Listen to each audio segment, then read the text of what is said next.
Didn't bring my sunglasses. Should have bought my sunglasses. Definitely should have bought my sunglasses. Good evening, everybody. Hope you're doing very, very well. Can you hazard a guess as to what I'm on?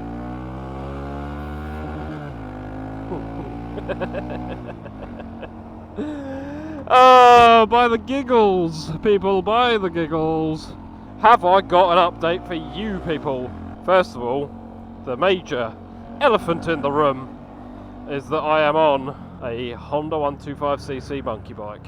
And it's been a bloody long time, or as the kids say, a hot minute. And the very bright-eyed and observant amongst you will know this thing is not my, well, it is my, but it's not my Honda 125cc monkey bike that I picked up in 2023. And I think I owe you all an explanation as to why I'm riding this bike instead of my other silvery black one. It's technically classed as black, but this is actually black. If you're interested in why my KTM Super Adventure service at 54,000 miles cost me nearly £3,000, yep, £3,000. And if you're interested in my job situation, stick around and I will tell you some of those things. I should probably check and make sure my audio recorder's working. Let me just gently come to a stop. Gently come to a stop. This has got brand spanking new tyres on it. They're already square. Right, let me quickly chickadee check myself before I rickety wreck myself. Wiggity wiggity wiggity whack. Hello? Hi? Yes, that is working. Should we start with why I'm on this thing first? Whilst you are watching this video, unless you're one of the Patreons who would have seen it early, I will be spanking the living daylights out of this thing at the Taffy Dakar Rally in Wales. The Taffy Dakar, if you're not already aware, I did the event last year. You can see those videos earlier on my channel. It is basically a motorcycle orienteering. It's held on the first May bank holiday in the UK every year. You turn up on the Friday, you get given a huge sheet of grid references and a laminated map. You go to these points, they've asked you a question about that said point, and then you have to mark down what you found at that point. People at the end of the day with the most amount of correct answers win. I don't know what they win or if they win anything, but it's all just a bit of fun. The other thing with it that's really cool is 80 or 90% of it is all off-road, which is brilliant. So there's a couple of special stages and stuff like that. So last year we went to Enduro World in Wales, which is this massive enduro trail section thing, but you're not allowed to bring anything that is a conventional enduro bike. So we did it last year, and the year before, the guys who won it apparently won on Honda Groms. Last year, when I moved house, key part, when I moved house, I decided it would be a really fantastic idea to engine swap my monkey bike. I know, I cocked it up, it's been a year, I've already beaten myself up about it, you don't need to beat me up as well. I won't tell you what engine I put in it yet, because I might actually change that now I've bought this one as well. Doing this in America is a massive thing. So many people do it. They engine swap Groms, they engine swap monkey bikes, they engine swap the Daxes, they turbo them and all sorts of stuff. So I was like, oh yeah, that'd be fine then, easy. I'll buy an engine, buy a wiring loom, and throw in an engine, and then I'll have a monkey bike that's got triple the horsepower, which is arguably kind of, I mean, this doesn't need more power because it's quite fun as it is. But the thing, like this thing, I've always said the monkey bikes need maybe 5 to 10 more horsepower just so they can do 70 mile an hour. Because when you go on a motorway or a dual carriageway, you're sat at 65 and everything's overtaking you and you feel a little bit vulnerable, I guess. Now, on the 2021 onwards monkey bikes, bearing in mind my other bike is a 2023, they changed the head stud pattern in the engine, so where you bolt the top of the engine to, meaning they brought it closer together. But it meant that the big bore kit scene is very, very limited. It's like, at most you can get 145 cc's. You can't get anything bigger. Like the 2020 and previous ones, the head studs are way further apart. So the very common one is 181cc big bore kit. So you can just buy a big bore kit, the cam, and then an ECU to power it. So the only real way of getting a decent amount of power out of the 2023 models at the time was to engine swap it. It was made out to be very, very easy, and I maintain in America it still is.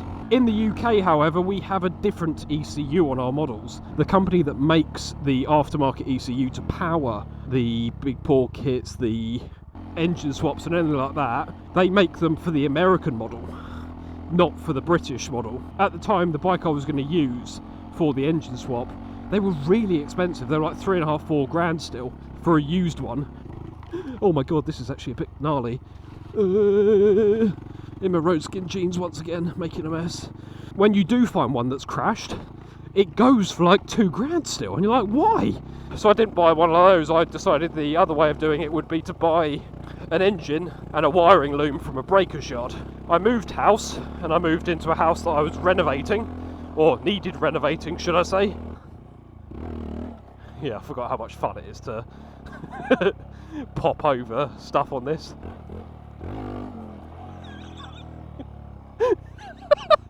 I bought an engine off of eBay.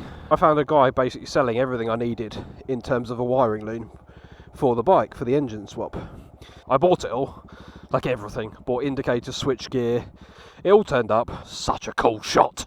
Then we finally completed on our house. I moved house, and when I say our house needs renovating, it's a 1960s house. The wiring in the house was pretty much from the 60s. The boiler was bolted right onto the bathroom wall. We had a separate bathroom and toilet. The kitchen's got about 3 cupboards, and they're like, it's all green and all sorts, they're just really awful. And because the house was going to take time to do stuff, I was like, oh, sod it, let's start the engine swap now. Joe came round and we spent probably a day doing the engine swap. It was only then we realised that the ECU on the newer monkeys are completely different to the old ones, and that my ECU that I spent a lot of money on now doesn't fit. I was engine swapping that bike in my kitchen, and Emma was quite annoyed about it because that was just a monkey bike with an engine and a wiring loom hanging out of it for literally 10 months. We ended up getting way more into the house renovation, as you'd expect. Knocked the wall down between the bathroom and the toilet, started redoing plumbing. I've got a new soil pipe, new boiler, boarding the loft and all that sort of stuff. We fully got into it, and unfortunately for the channel, and I guess for my fun factor, the monkey took a back seat, like totally took a back seat. Not exaggerating here, Joe nagged me about 3 billion times a week. If I took the piss out of him for anything, he would just go, oh, I might just go to town on my monkey bike. Do you want to come with me? I'm like, yeah, I know, I need to get it done. 10 months go past, which went really bloody quick. I obviously bought the Ducati, which that had its own problems. I bought Keith, the K-Truck. That's obviously been another little project I've been doing. I've been trying to get planning permission on my house to build a bloody big garage. Everything's taken its time. Obviously got made redundant, which didn't help. Ooh, that is a... I bought Taffy Dakar tickets. I've registered that I'm going to be on a monkey, and Joe's on a monkey as well, so it would be weird to do it on something that's not a monkey. You know, I could take my Super Adventure. Kind of don't really want to take the Super Adventure. I've got to buy tyres for it, and I've just bought tyres for it, so getting more tyres put on, another 300-400 quid, and also it takes away from some of the hilarity of doing the Taffy Dakar on monkey bikes and beating people when we're on a monkey bike. Like, that's part of the fun, right? So yeah, I started looking at all these other used bikes. I'm not going to buy another new one. They hold their value so much. Like a 2-year-old bike, they're £4 grand, basically brand new here. And a 2-year-old bike with 2,000 miles on it is still like £3,800 everywhere. So this one is a 2020 model, or is it 2019? I think it might be a 2019. Yeah, I don't think I'm meant to be here. 4,669 miles on it, which is quite high mileage for a monkey. And I got it really bloody cheap. Well, considering the rest of the market anyway. Oh, look. My other monkey. I got my redundancy through. I've been working anyway. Basically thought to myself, what I'll do, I'll buy a bike, use it for the Taffy Dakar, and then give it 3 months or whatever, however long it takes me to get my monkey running, then I'll sell this and I should make my money back on it. The reason it was so cheap is because it didn't have an MOT, which is like a roadworthiness test in the UK. For reference, a roadworthiness test and MOT in the UK is, for a motorcycle, is £30. £35, so really not a lot of money. So normally if someone's selling something without an MOT on it, there's a reason for it. Either they can't be asked, which normally gives you a indication as to how they've looked after the bike, or there's a reason the bike can't get an MOT or the car can't get an MOT.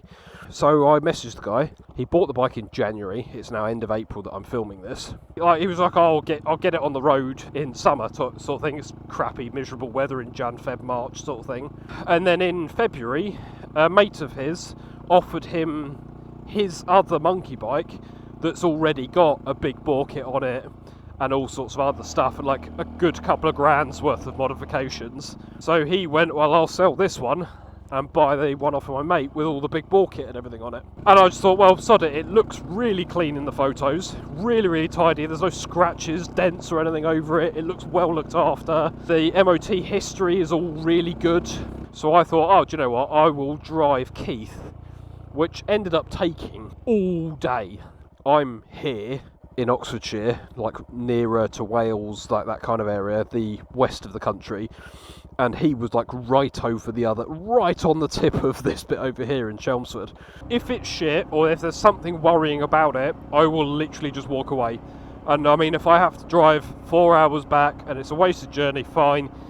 But if there's a small chance that I can get a monkey bike for 1,500 quid less than most of the others go for, I'll do it. For reference, there are a few of these that come up. There was a 2021 bike that came up, and the guy put it up at £2,400, and it was gone that afternoon. Like, he put it up and it was sold immediately. He could have got £3,000 for that. I turned up and this thing was just immaculate. So I bought it, and I got a picture of this in the back of Keith, which is what I've always wanted to do. What's been quite useful is I have everything for the other monkey already. I had knobbly tyres that I got from Mad for Bikes for the other monkey, ready for Taffy Dakar. I got them like 8 months ago, so I'd fitted those straight to this. The rear suspension, I literally just took off my other monkey and put it on this one. I've put handguards on because they were £27 off of Amazon. Took it for its MOT. The guy just looked at it and went, yeah, that's going to be fine. Checked all the bearings, checked all the lights and everything.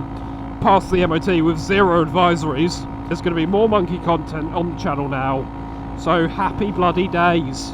Let's talk about something that's cost me even more money, shall we? I was going to do a full video on this at another point, but I mentioned it in last week's video, and loads of people have been asking me about it, like £3,000! My KTM Super Adventure has got a whopping total of 55,500 miles on it now, something like that. It had its 54,000 mile service the other day, or I say the other day, like 3 weeks ago, 4 weeks ago. Quite a common fault on Super Adventures, and the custom switch failed, which basically means the contact in the back of the custom switch had just worn through. The bike thought I was pressing the button all the time. Something I use at least sort of 10, 15, 20 times every single time I ride the bike. I'm not that annoyed about it, but yeah, it stopped the rest of the switchgear being able to be used besides the start-stop buttons and the indicators and stuff like that. That's all on a separate circuit, but it did mean that I couldn't use the rest of the menu on the bike and everything. That was like £220 or something like that. So it's not horrendous. Like, people were going, oh, it's going to cost thousands. No, it's not. It's 220 quid. My bike being 55,000 miles and 4 years old now, it's well out of warranty, so can't really go, this is a common problem and it's failed. I had the full major service on it, the valve clearance service, which is quite pricey as it is.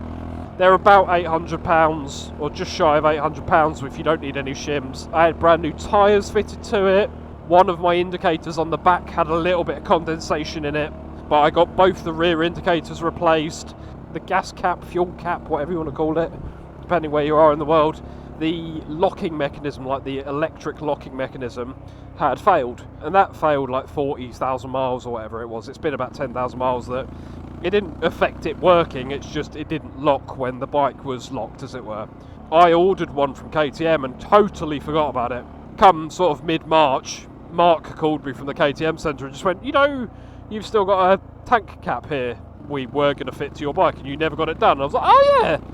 So that was 220 quid or whatever it was as well.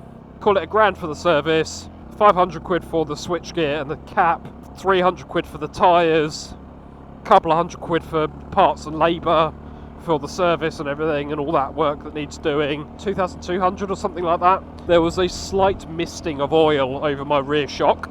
Shock bushing is quite badly perished. Again, 55,000 miles, it's a replacement sort of maintenance item, I guess. Not the oil, the bushing.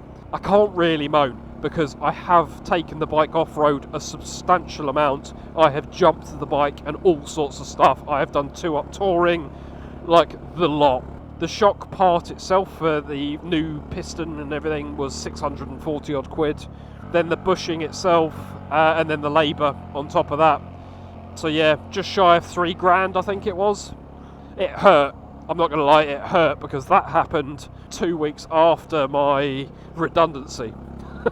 The other thing I look at is something like Emma's NC750 for example, and she's got a 2017 NC750X. She uses as a bit of a workhorse sort of thing. Her bike's now got 31,000 miles on it, and the rear shock has just failed its MOT for leaking. Failure to hold the weight or whatever the thing was, and the rear shock bushing, same thing. Yeah, it's annoying, but I mean, now I've replaced that. Hopefully that shock will last another 50,000 miles. But yes, it did cost me a hell of a lot of money, and it did hurt me quite substantially. I don't know whether you can see me as well, by the way, because it's getting very dark now. So because I've been talking for bloody ages, and I'm going to head home now anyway, the other thing I will talk about is my job situation, because a lot of you have been asking about it. Why I'm being frivolous enough to spend money on a Honda Monkey bike that I didn't necessarily need, and I could have just taken another bike or bought a Honda Cub for £50. Since I was made redundant, it's probably been, I don't know, 5 weeks, 6 weeks, something like that. I've got quite a lot of friends in the industry, a lot of people that I'd like to think respect me. Maybe 2 or 3 weeks in, I managed to land myself a freelance gig, which was with a company that I know very, very well because it was a spin-off of the company that shut down. Luckily, there's a guy who's one of my patrons, a guy called Chris, who I'm very good friends with. I've known him for years, I've worked with him for years as well. Lovely, lovely guy, put in a good word for me, and well, they know who I am, but they basically said let's help Sam out, so they got me in freelance, and I've been there ever since pretty much, and they keep extending me, and I like to think I'm doing a good job and showing my worth type thing. This morning, like today, this morning, normally rather than yesterday, tomorrow this morning, I received a formal permanent job offer from my old boss. I can't say too much because it's a pretty NDA non-disclosure thing at the moment. He's basically in the process of setting something up, and he asked me to pretty much run the operations side of things for him. I'm currently in the process of negotiating contracts, money basically, money and how much I have to be in the office, how much can I work from home, and all those sort of finer details, but the official offer is there. In theory, I have a full-time job, as of you watching this right now. Because of my fantastic news with that, I spoke to the guys that have offered me the freelance gig, and I've been working with them for the last 4 or 5 weeks. They've now extended me for a little bit, another couple of weeks. Oh, it's really dark and really cold here. Oh, Jesus. Oh, breathe in. So he's basically said to me this morning that he's going to use these next sort of 3 weeks that I'm still with them for to see if there's a way he can move the operations team around to give me a full-time permanent job. I do know what I'm doing, and I do work bloody hard, so I guess it's not really on a whim to employ me, but they don't have to, and they come to me. Like, I didn't ask for a permanent contract, but they've come to me to offer me one, which is amazing. Like, really, really amazing. Now, what's the reason for me saying this? One, it also justifies why I'm buying stupid shit I don't need again. But also, I want to extend, once again, a massive hand and massive arm out. Everyone that's jumped on the Patreon more than anything, but everyone that's watched videos, everyone's liked videos, everyone that's commented, obviously more so the people that are on the Patreon, because you guys are like literally paying my bills. I mean, I still haven't been paid by this freelance gig, so you guys are still currently paying part of my bills. So I cannot thank you enough. As I said the last time I did a video, like a job update type thing, the people that have jumped on the Patreon just to help out for a month, whether it's been a month or 2 months, up their Patreon donations, people that have done anything like that, people that have just basically given their hard-earned money to support me while I was going through a difficult time. I genuinely thank you. It means a lot. It means a real lot. Is that police or is that ambulance? No, it's fire engine. Oh, we've got Dave Ashpole. Dave Ashpole's out with his boys. Oh my god, that's really bright in my eyes. Anyway, I've been rambling for way too long now. It is very dark outside. Well, it's not dark, but I feel like the cameras aren't going to cope that well. It's still very pretty though. I am prepped for the Taffy Dakar, which you hopefully will see next weekend, if I've got it edited in time. Bloody amazing news. Hopefully once I start getting paid and I've replenished some of my savings that have depleted massively over the last 2-3 months, I'll be able to get back to my general cockery and what you're used to seeing on this channel, buying stuff I don't need because it's funny. So happy to be on a monkey bike again. I'm not happy to be in a mesh jacket right now though, because it's cold. What is really worrying is this monkey bike is faster than Keith. I probably don't need to do this hand thing anymore because it's so bloody dark, but thank you very much for joining me, and I will see you in next week's video. Goodbye.